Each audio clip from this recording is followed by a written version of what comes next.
Magandang araw mga kaibigan. Update muna tayo sa ating fund drive para sa ating Brave 14+3 Marines. Sa kabuuan, nakapagpadala na tayo sa kanila ng 843,000 pesos. So, tuloy-tuloy lang ang pagtulong natin sa kanila dahil paparating naman ang panibagong warrant of arrest. Sa mga gustong magpadala, ito yung bagong GCash number natin, 0999-191-4876. Ang pangalan niya is Reniboy Julian. Ang address niya is Panipuan City of San Fernando, Pampanga. So, screenshot nyo na lang ito. Kaya pwede kayong magpadala sa kanya through GCash or kung taga-abroad kayo, nasa ibang bansa, pwede sa Sendwave, Palawan Express, Cebuana at iba pa. So yan po. Screenshot nyo na lang. Magandang araw mga kaibigan.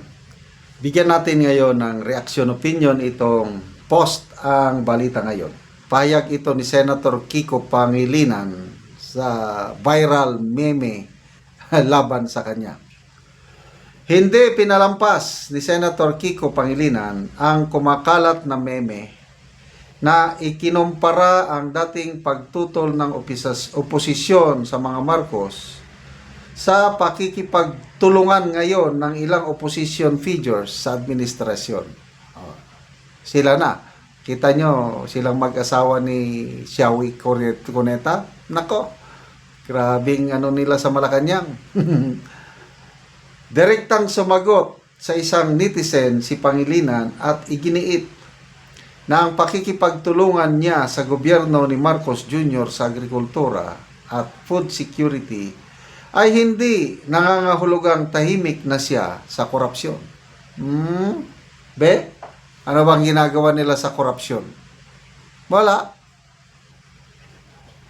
Ayaw nga niyang yung Brave 18 Marines noon, ayaw nga niyang. So, to me, talagang kain suka. Yan. Sabi niya, hindi ibig sabihin na dahil nakikipagtulungan ako sa gobyerno ni Marcos Jr. sa usapin ng agriculture at food security, ay tahimik na at pro-corruption na ako.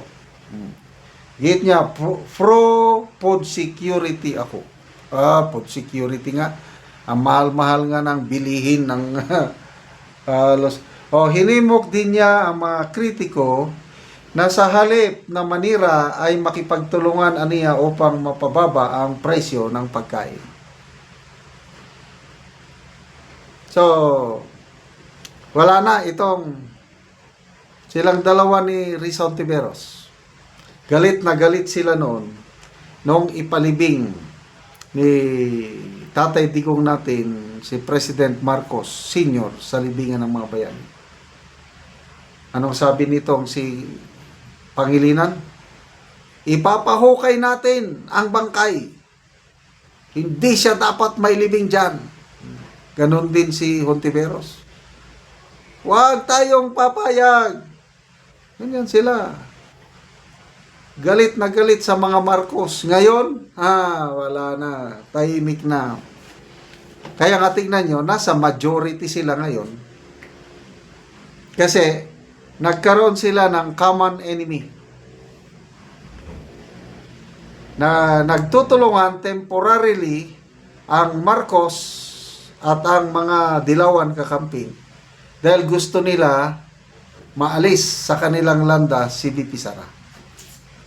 Kaya temporary alliance. But once na, example, mawala sa equation ng mga Duterte, sila lang, Marcos Dilawan, ako mag-aaway na naman yan. So, abangan natin, ang sabi ng Liberal Party, ngayon daw, last quarter of this year, kailan bang mga October, November, December, October, magdesisyon na daw ang Dilawan kung sino ang kanilang standard bearer. So, Madam Leni, umayaw na.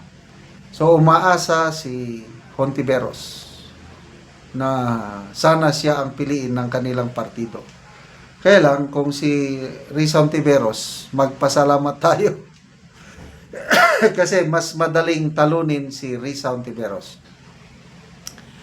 Sa ngayon, kahit sino, kahit si Madam Leni, talo pa rin siya pag one-on-one nilang labanan ni BP Sara sa ano ba ito? Latest na survey ng Pulse Asia, one-on-one matchup, si BP Sara meron siyang I think 54% na voters preference kumpara kay Madam Leni, mga nasa 35. So kahit sino ang iharap nila kay BP Sara, lalo na kung si Hontiveros sa match-up, one-on-one match-up ni BP at kay Hontiveros, si BP Sara is nakakuha ng 63%, si Risa Hontiveros 21% lang. Kaya good luck mga kakamping, galingan ninyo. Kaya ito, nakikipagtulungan sila, itong mga minority senator. Sigurado, itong tatlong Dilawan nga senador, Kiko, Risa, and Bam, sigurado yan, conviction ang boto nila kay BP Sara. Idagdag mo na rin ang dalawang Tolpo brothers, 5. Lacson and Soto, 7. Sino ba ba? Lito Lapid, Gatchalian, sino pa ba? Sa tingin ko, hanggang 10 lang ang kanilang conviction vote.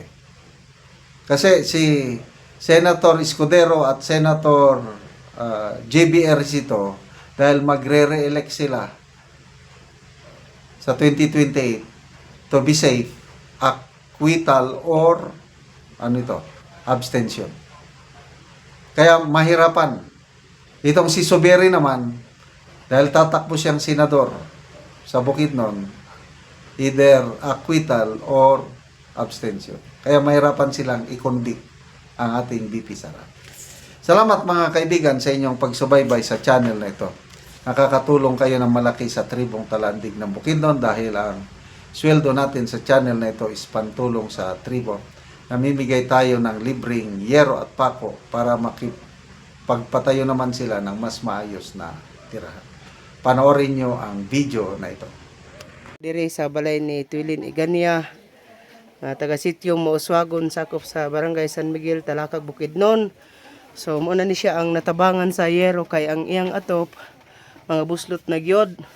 Og muna ni ang pulihan sa gitabang nga yero karon nga ilang iatop.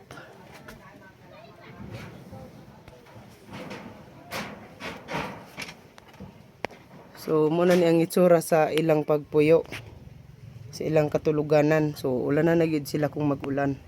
So muna ni ang gihatag nga napulo ka buok nga diotso nga yero.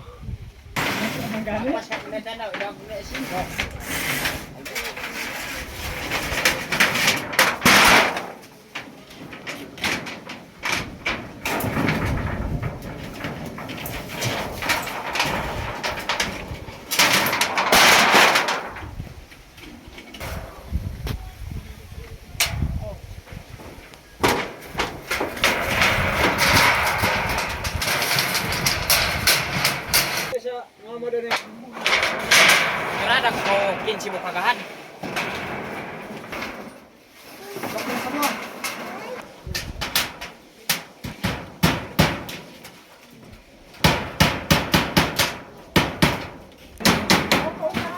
O karon managid sa pag-atop ang ginatabang nga yero. So makita gyud nato nga nindot na.